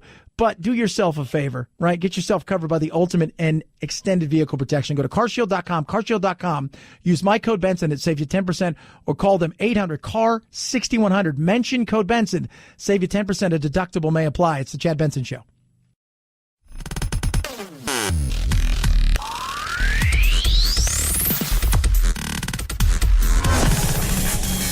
Got that sniffling, sneezing, stuffy head thing going on? Time for your daily dose of Vitamin Chad. The CDC says tobacco use among middle and high school students saw a, quote, substantial increase between 2017 and 2018. In 2018, 27.1% of high school students and 7.2% of middle school students currently used any tobacco product. Dr. Ann Schuckett, Principal Deputy Director of CDC, says e-cigarettes are responsible for the rise. As the study found in 2018, 1.5 million more students were using e-cigarettes than in the year before. That's a cool factor? Is it a hipness factor? I'm trying to figure it out. Right? And I always, I think, and is it vape? I always get confused. Is it vaping? Is that a vape thing? Is that not a vape thing? E-cigarettes is like, because when I was studying e-cigarettes, who's that guy, Steven Dorff, or somebody had that e-cigarette, and you thought, okay, that's e-cigarette. Okay, I see that. I see what that is supposed to be doing. But is it the vape side of things, and they're getting hold of products? And the increase is real because kids are like, well, this is got to be better because it's E, right? So it's electronic, so it can't be poisonous to me. Nothing can be poisonous to me, but the reality is things are going up, and it's not a good look. But if you're the tobacco industry, you've spent the last 2 decades plus, after lying to everybody for decade after decade, trying to say, okay, our product's horrible, it's going to kill you, but you don't want your product to go anywhere, so you better figure out a way how to build a new audience. In 2018, 27.1% of high school students and 7.2% of middle school students currently used any tobacco product. That equates to 4.9 million of our nation's youth who reported currently using tobacco products. And that's not good. It's not good.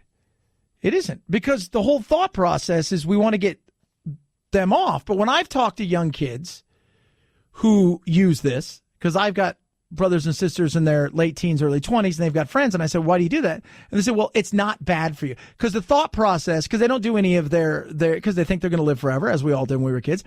They look around and they think, well, it's not bad for you because it's not real. And even if you give them the facts, already they're enjoying it. And some of it, I think, it's the hipness factor. It is. Sad but true. 323-538-2423. At Chad Benson Show is your Twitter. You can tweet at us. Let's watch the headline on taxes on CNN. And, 8% lower. It's 8% lower your tax refund. And people act like, oh, you didn't pay more money. You got more throughout the year. And they're giving back money that was already yours. Do you understand that? Most people don't get that, right? You got a bigger check through the year, and you're just getting back money that you essentially lent the government. Interest-free, by the way. You're not. It's crazy. But people that, I'm getting less money. Getting less money. Getting less money from the government. Getting less money. This tax, this whole Paul Ryan and Trump, it's all lies. You got money throughout. Your check was bigger throughout the year. That's why you're getting back less. It wasn't like they took more of your money and then only gave you back 92% of it. No. You got money throughout the year. And depending on where you live, too. With some of the new laws, California, right? New Jersey, New York, things of that nature, you may be paying more. But that has more to do with your state than anything else. 323-538-2423. At Chad Benson Show is your Twitter. The 2020 race just got a little bit more crowded. Chad Benson Show.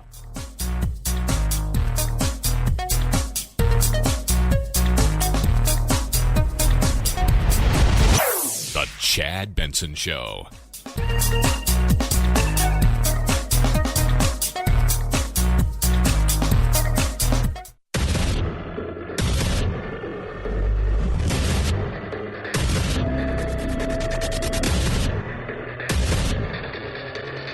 Independent in thoughts and punk rock in life. It's the Chad Benson Show. Tell you what, kids. You were texting in about the border. Chad, what do you know about the border? I've been down there on more than a few occasions. All right, I just want to tell you, I've been down there on more than a few occasions.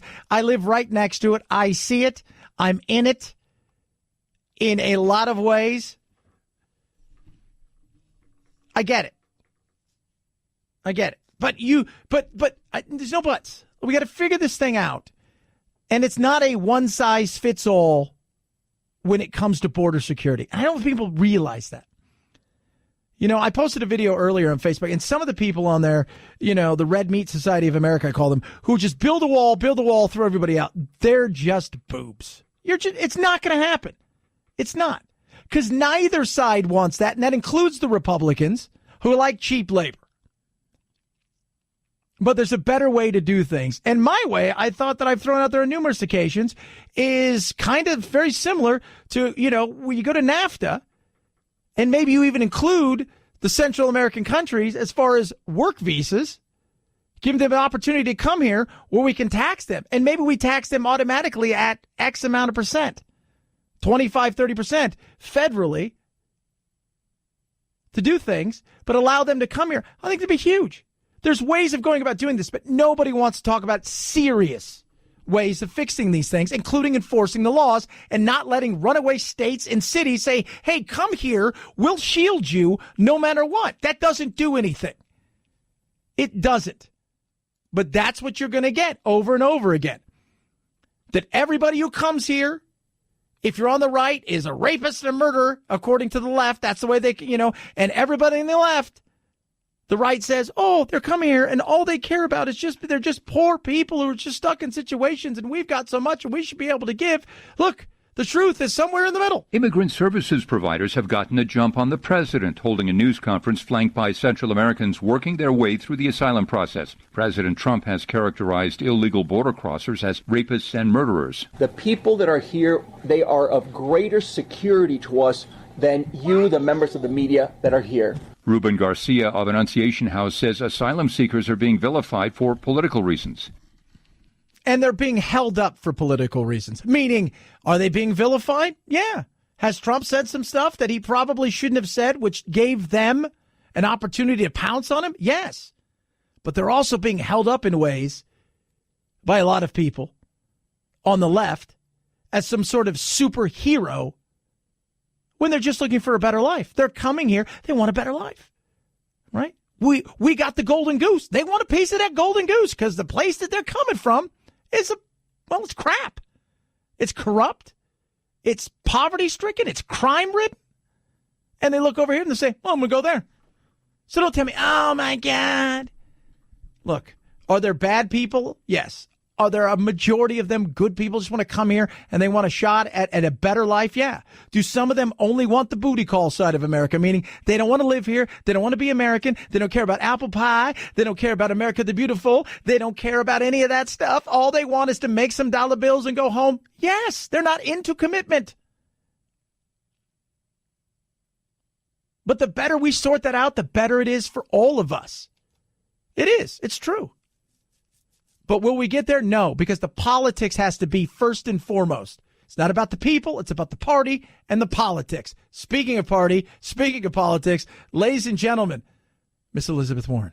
I stand here today to declare that Now, first, I forgot to tell you guys, I speak Elizabeth Warren. For those of you who don't understand, because of her Native Americanness, I've got to probably translate for you so you get it. I stand She here stands today here. to declare that I am a candidate for president of the She wants to be United president States of the United States.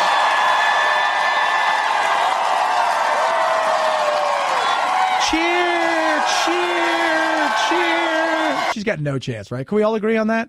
She got no chance whatsoever. This is Liz Cheney on Elizabeth Warren. I do represent, thousands of Native Americans here in Wyoming. And the notion that anybody of any political party would pretend that they were a member of a tribe or would pretend that they were Native American and would do it as she seems to have done it in order to get benefits, that is, in my view, the disgrace. And so I think, she's made herself a laughingstock. I wonder whether or not anybody around her is saying, it's time to say this just isn't going to work. Yeah, no, she's not. I mean, she's super excited. And part of that is because anybody who resists the president is a hero for a certain part of the segment in America, whoever it is. But she's also gotten to that point where she played into the world of intersectionality and she dipped her toe in an area that she shouldn't be. Intersectionality means where are you on the pecking order of being a suppressed group? Right? Are you here? Here it is. You're a female, so you get a check mark for that. You said you were a Native American, so you got a super check mark for that, only to find out that you weren't. So you went over there and then you claimed to be something you weren't. Oh, geez, I don't know. You got to watch it. I will never give up on you ever or on your children. She's never going to do anything to your children. I am in this fight all the way. She's in the fight all the way. And here's the one that's getting all of the pub this weekend. Every day there is a racist tweet, a hateful tweet. Doesn't like Trump. Something really dark. And ugly. Evil. Are we going to let him use those She brings to race divide into it. us? Here's what bothers me. By the time we get to 2020, Donald Trump may not even be president. Cheering, In fact, he may not even be a free person. Going to jail. That's what she thinks. Going to jail. Trump. Remember, again, I speak. Elizabeth Warren. that's it's insanity. Yeah. She has no shot. I mean, that thing, first of all, it started with this weird, remember that, like hanging out in her kitchen, and then like her husband wanders in. It's like, oh my God, who's this? It's like, it's your husband. He lives here. Oh, wow. And your name is, and then that was that kind of awkward thing where I think she was trying to be like, hey, I'm going to appeal to the kids. Hey, kids, you guys still like doing the twist? And that went over like a fart in church. And then she then has all of these weird, bizarre apologies that aren't really apologies, but kind of apologies. And it's just, I think much like Bernie, the big thing is your ship is sailing, and some of this may have nothing to do other than, I'm going to say it, how old you are. That's a big part of this. How old you are. Right? Biden? People like Biden because they think he can win. Whoever they think can win, the Democrats will like. Right? Of course. And if that's what they think will win, they'd rather have him than anything else. But the fact is, a younger generation that is growing big time and that will add more people to the electorate in the next couple of years before 2020 voting begins for president, They want something else. And they don't want a 55, a 65, a 75-year-old person, no matter what color, no matter what they identify as, no matter any of that stuff, what gender. They want somebody younger. You serve with Biden. What do you think about him? There seems to be a clamoring for him to get in. Do you think that clamoring for him to get in means that people in the party don't want the younger face? They don't want the young progressive? They might want somebody more centrist and established? How do you read the Biden fever that's going on? I get the sense out there that people want a new generation of leadership.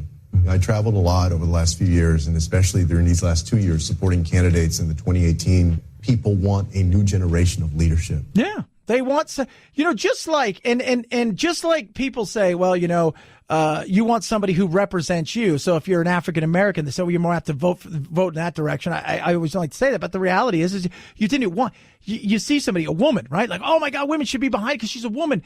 It's the same thing for a younger generation. They're looking up there going, you're 76. You don't represent me. You don't represent me. Ocasio-Cortez, she may represent me, right? Right? Even a Julian Castro may represent me, but you don't represent me. You don't get me. You don't get what I want, because I want climate change fixed now. I want basic income. I want these things that I've been taught for the last umpteen years in the latter part of high school and through college and been doctored. I want all of these things. I embrace. I want. You don't get that because you're still part of the problem. So you don't get me. You don't understand me. And that's going to be interesting to see how this plays itself out. 323-538-2423 at Chad Benson Show is your Twitter. You could tweet us. Speaking of climate change, I don't know if you guys saw the Harrison Ford climate change ad. Here's a bit of it. What does living in a 4 degrees warmer world look like? Fresh water shortages, higher greenhouse gas emissions, unprecedented fires, worldwide destruction. Is this the world we want? Our planet, the only home we've got, is suffering. This is the bare truth. This is our reality. And the commercial, his sell-by date, he did not. It was weird because he seemed to age really well until he got to a certain age, and then it just went. Yeah. And then the earring thing doesn't go well. Yeah, but the whole and climate change, you look, there's a new poll out today that says, you look around the world, climate change for a lot of people is a big idea. And a big thing that people are focusing on. And we need to take care of it. We do. But how do we go about doing it is the biggest question. Right? And with that whole Green New Deal last week and the way that thing came and went and they pulled stuff off the internet and it was there. It's got to be discussed. Absolutely. But do we destroy our economy and our lives for a pipe dream that wants to remake our society so dramatically that it could destroy it? Yeah, I don't think so. 323-538-2423 at Chad Benson Show is your Twitter. You can tweet at us. Oh, so I'm looking around and I'm saying to myself, how many days until Valentine's Day? Because, see, I'm covered, right? Like, I'm covered because I went to My Rose Authority, 1-800-Flowers.com. But you're not going to be unless you get off your booty and start getting to what you need to do to win Valentine's Day. And that's get to 1-800-Flowers.com. Let me check out this. Let me throw some at you. A deal right now that makes you a winner and you win Valentine's Day. 18 red roses for $29.99, or better yet, for $10 more, you're going to get 24 assorted roses plus a vase. All right. Once again, 18 red roses, $29.99, or 24 assorted roses for $10 more and a vase. That's a win from 1-800-Flowers.com. Don't be that sad guy that's going into the convenience store or the pharmacy or wherever you think you're going to go get these things on the last minute, and you're going to look a fool and then pay a premium for that as well, when you can do this and win and relax knowing you got everything handled. That's what 1-800-Flowers, the Rose Authority, for me, will do for you. Get over to 1-800-Flowers.com to order 18 red roses for $29.99, or upgrade to 24 assorted roses plus a vase for $10 more. Go to 1-800-Flowers.com, click on the radio icon, enter code Benson. That's 1-800-Flowers.com, code Benson. Hurry, though. Offer expires today. Prices are going to be going up. The premium's there. Get it today. 1-800-Flowers.com, code Benson. It's the Chad Benson Show.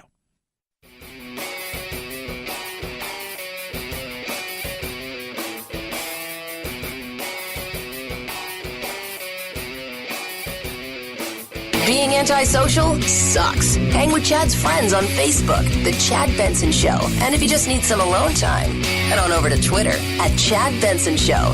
Either way, we can't wait to meet the real you. In a statement, House Speaker Nancy Pelosi and her leadership team said Omar's, quote, use of anti-Semitic tropes and prejudicial accusations about Israel supporters is deeply offensive. Omar had tweeted in response to a report that House Republican leader Kevin McCarthy would take action to respond to Omar and another Muslim lawmaker's criticism of Israel. Omar responded over Twitter, quote, it's all about the Benjamins, slang for $100 bills. Omar added that she was referring to money from AIPAC, an organization that lobbies for pro-Israel policies in the U.S. The trope of Jews using money to control politicians has deep anti-Semitic roots. Omar also previously tweeted that Israel had, quote, hypnotized the world, another phrase with anti-Semitic connotations. Yeah, she is, and she's not backing down. She isn't. She says, I think it's good that we're having this discussion. And this younger generation, we're just talking about the way that people are wanting and craving a younger generation of that isn't the same old when it comes to Democrats. They want new leadership. Well, let me tell you something about a younger generation. They're Palestine over Israel. They are. Look at, you go on to a lot of these college campuses, they've got the divestment movement going on. They are, this kind of stuff is fine for them. They don't see it as anti-Semitic. They see it as anti-Israel. And it's, you know, and you've got the other politicians out there who many of this younger generation feels like they've lost their way. They are too much inside the Beltway. And because of them being too much inside the Beltway, that they don't represent what this younger generation wants. And this is where the fight is going to go. I keep saying it. Just like with the Republicans in the last election cycle, not this past one, the presidential election cycle, you had a lot of people out there, and Trump was the one that stood out as something different because people were craving something different. Well, that's what the Democrats want. They want something different. The difference is they just had their mini blue tsunami, right? And they're looking around saying, all right, we got this now. What they don't want to do is scare off a lot. Because people talk a great game until it's time to push that lever on who they're going to vote for in the next cycle, and then who knows where this is going to go, right? And if you go too far, you're going to lose touch with a lot of what you have out there because you're overestimating the influence because you're in your own echo chamber in the world of Instagram and Twitter, and you're believing your own press. 323-538-2423 at Chad Benson Show is your Twitter. You can tweet at us. Oh, my Lord. El Chapo, still waiting. The jury has been reviewing testimony and asking legal questions as it deliberates the fate of Joaquin El Chapo Guzman. He is accused of trafficking tons of illegal drugs into the United States as leader of the violent Sinaloa cartel and faces life in prison if found guilty. When the first week of deliberations produced no verdict, Guzman seemed pleased. He hugged one of his attorneys on his way out of court. Yeah, I mean, I think he knows what his fate is. I think his hope is they only give him 40 years. And in 20 years, he gets out and still has a miniature life left with a ton of money, sitting around. I don't know if that's to be true or not. I think he's going to get forever in prison. But maybe the jury's just sitting around going, oh, my God, let's just not get a verdict because we could pay for it. I would not want to be on that jury. 323-538-2423 at Chad Benson Show is your Twitter. You can tweet at us. Do love hearing from you. Check out the chadshow.com. You can grab the podcast and all of the stuff we got here on the old Chad Show, as well as like us on the Facebook, the Chad Benson Show. Here is your useless fact of the day, as we talked about the Benjamins earlier. You know, there was other currency, higher currency, up until 1969. So William McKinley was on the $500 bill, right? Grover Cleveland was on the $1,000 bill, and James Madison on the $5,000 bill. Some of those are still in circulation that's not used, and that's the reason why. And there are other bills that were even bigger that were only used as far as banking purposes went. A little useless information for you. Have a good rest of your Monday. We'll back to it again tomorrow. Night-night, Jack.